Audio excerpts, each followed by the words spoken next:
Why did you come on here making a video like Shanny for Christ? Weeping. Because I just wept for Shannon. The thought in my mind, I was cuddling Gavin. And I said to Gavin, you know, Gavin, you've gotten me through. So I'm going to have to pretty soon make a call that I have to part ways for these babies. I have to do that soon. I want to remember these babies have been so good. She didn't like being touched much, ever. They've been good, baby, you know. Rev, you haven't explained anything. What are you doing? This is like a Shanny for Christ video where you're just weeping. So I was cuddling Gavin, and I looked him in the eyes, and I said to him, you've helped me so much in my life, but pretty soon we're going to be parting ways. And I said to him, I just want you to know, Gavin, that in your new adventure, wherever you go, I want you to know how much you helped me. And I said the same to Watermelon, too. But my bond with Gavin was a very deep thing. And I'll tell you, I think he felt it in his spirit. You know, I love you. In my pretty socks. Look how pretty. Am I fucking pretty for you? Fucking asshole likes to watch women cry. Stop, Watermelon, now. Watermelon, would you please stop this? I love you, and you can hang out with me. I'm going to make a video. You still haven't told us shit, Rev. Why are you weeping? What is this deal? So after I said to Gavin, I love you, but we're going to have to part ways soon. I felt something in my heart that I never felt before, and I just started weeping and almost choking on my own saliva, and I felt like I was going to die. I was gasping for breath. And I think that was Shannon. I feel her right now because that's how much despair she's in. She doesn't know what's going to happen to her now. And I feel really bad for her with that. Because here's the fact of the matter. The house is a disaster, but I'm going to show you.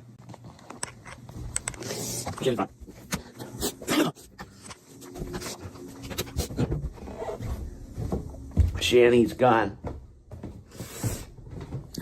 This is the spot, man. Hey, Gavin.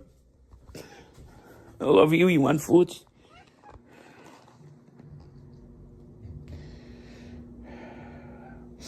There you go.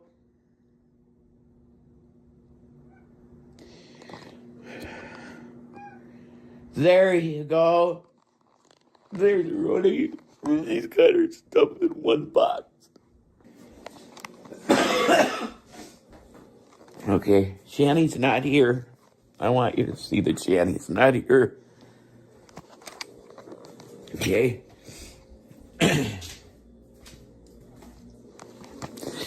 Shanny's gone. Why are you making this video? You said even maybe you could forgive her. You could.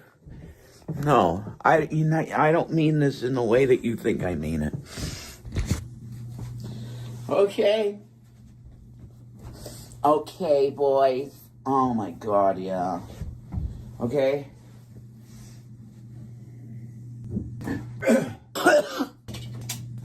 Slumber party. Ooh. There goes my fucking bipolar.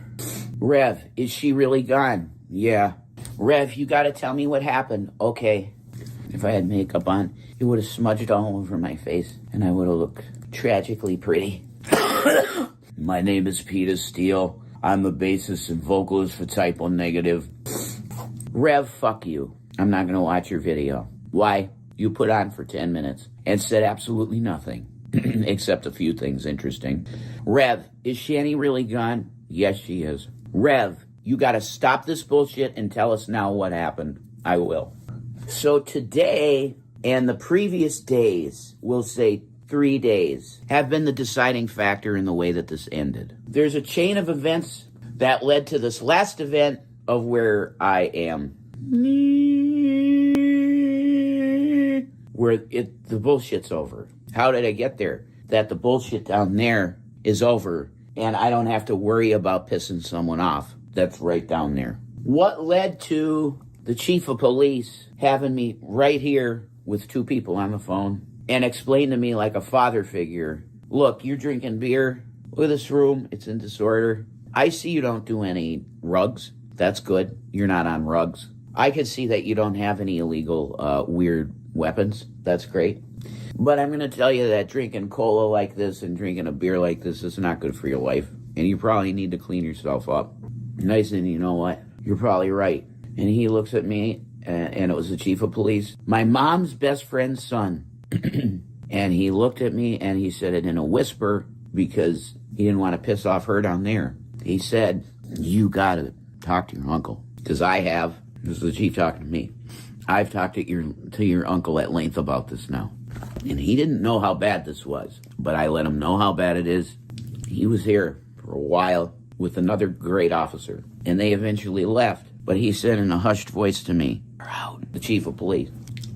They left. What event was involved with, you guys saw the, she was flapping around on here with her tits and stuff. You guys all seen that. That's why they ended up coming here. What happened with that? There's some details of the story that I cannot divulge in public. But I will tell you that she cornered me in my grandmother's bedroom in here. And she put her butt against the door and sat down and said, I am not moving. You have tortured me for days with sleep deprivation. And now I'm not going to let you sleep. So she parked her butt right in front of this door that was right in my grandma's room. Right here, guys, what the fuck? It's this other room. Okay. Period. Hang on. Man, my bipolar is really bad. How do I know? Why? Because I was weeping not long ago. And now I'm kind of just mellow. A lot of things I want to talk to you about. You know, maybe this will be a new segment and it's be like Rev. No, my female name is JC. Jayce. JC. So it's like JC story time, you know. And I could get real weird and go like super young girly and have like pigtails, you know. I could do the pigtail look and then people buy me like Hit Me Baby One More Time dress to wear. And I'll wear it all for you, baby. You can fuck me, just don't leave me. Period. She said, I'm not going to let you sleep. She put herself in front of the door to my grandma's room and sat there and said, you have to stay here the whole day with me. I said, that's ridiculous, honey. You got to let me out of the room. I didn't call her honey. I just said, you got to let me out of this fucking room. She said, no, I'm not going to let you out of the room. Some things transpired. You call it a kerfluffle? Yeah, a kerfluffle happened. Dr. Thunder isn't bad. Another female calling me baby. I love that. She was going to strangle me. She has her back against the thing, and a kerfluffle happens. And I managed to get her to stand up because she was pinning me in the room. I was pinned in this room like this with her for about 20 minutes before I made some kerfuffly movements. And I would manage to get her at least up off the floor and standing. Then she got real agitated at me and started coming at me and tried to choke me. She didn't leave any marks whatsoever of any kind, which is fine. She's not as strong as she used to be, guys. She was pretty weak. She's pretty weak. She's bigger, but I think her spirit has broken down to the point where you could call her weak. And I got out of that situation, but she ran down the stairs very fast. And she called 911 again. And that was the visit I was telling you about, how Guy talked to me like a dad. So what happened after that? I got off the phone with Miss Jules, and I said, good night, Yoshi, cute Yoshi girl. And I just got a text message from her, and she called me baby, and that's cute. So I got off the phone with Jules, and wow, it wasn't 3 minutes that I got on this couch this bed, trying to get some beauty rest, when I heard people down there again. Like, what the? Oh, Jesus, the cops again. The cops were down there again. Oh, I'm sorry. Rewind. Yeah, I have to add this in there because the story don't make sense otherwise. Story, what happened? The story of what happened. In between Jules and I being on the phone, adult CPS showed up at the door. And I got the woman's card, and Jules has the woman's card too. And she asked me about what's been going on here, and she was a very nice woman, extremely nice. And she helped me through some shit before with Shanny when I was protecting her. I was protecting Shanny. And this woman suspected that I was covering for her for something. She told me that. So I told my story. And Shannon was on the couch just going, well, that's a lie, that's a lie, that's a lie. She made it very bad for herself. She looked horrible to this adult CPS worker. Guess what? That was a bad move. Because that's why she ain't here now. This adult CPS worker said, I'm going to talk to the cops right now about what's going on here. And that was the push they needed to 302 her. This is what happened. The cops 302'd her. So after I heard the kerfuffle down there with adult CPS, because they called me. They said, Jason, I'm here to talk to you. There's a report on you. I got to talk to you. And I talked to her. And I said, if you want to think I'm blinking 3 times to you, I am blinking 3 times. That woman is insane. And I'm afraid for my life. Bingo. So I go back up here. I start trying to sleep again. And I hear the commotion again downstairs. I'm like, what the hell is this now? And this time it was the cops. And all I heard was the guy came up the steps about here. And he said, hey, Jason, I just want to ask you, you're not going to steal any of her stuff, right? I said, I promise, dude, I'm not going to steal a single thing of hers. No. He said, good. Okay, she's going to be out. She's out now. She's gone. She's been 302'd. But I got some really crazy news for the end of this to wrap it up. So after this happens, the commotion with the cops one more time to get her out of here, one more guy comes up the steps and he says, Jason, I need to talk to you. I don't know who the hell he is. He's a county guy, I think. Tall guy, skinny. And he goes, Jason, you got to know this place is being condemned. Been condemned. I said, what? Yeah, you have a week. You got to get out. You got it? This place is going to be empty in 1 week.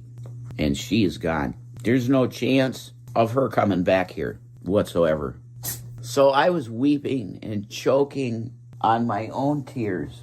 I was weeping and choking on my own tears because the thought came into my head, it's a wonderful life.